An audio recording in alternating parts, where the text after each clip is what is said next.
Nah, Astagfirullahaladzim. Ya Allah, ya Allah. sampai di depan.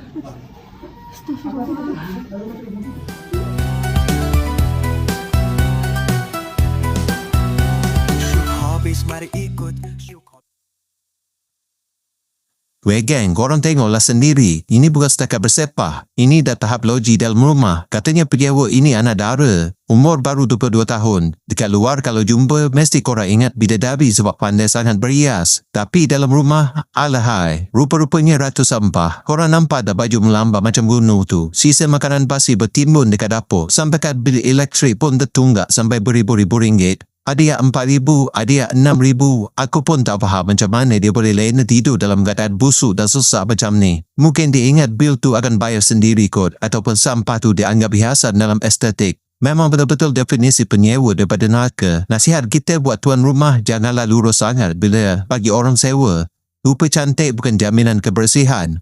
Silap hari bulan korang yang kena cuci khazanah dia ni. Korang rasa apa tindakan paling padu buat tuan rumah buat? Komen kat bawah, kita bincang. Jangan lupa share video ni biar semua alert.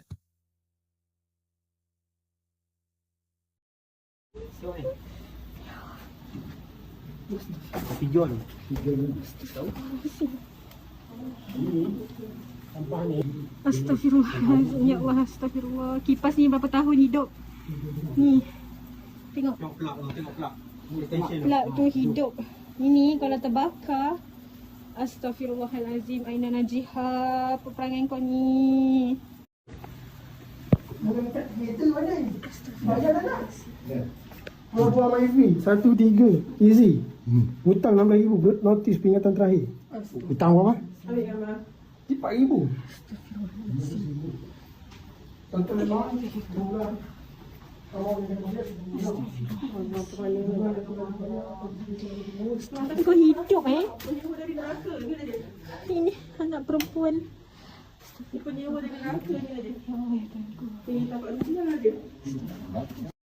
Astagfirullahaladzim. Perempuan apa nama? Ya Allah, ya Tuhanku. Ya Allah, ya Tuhan. Astagfirullahaladzim.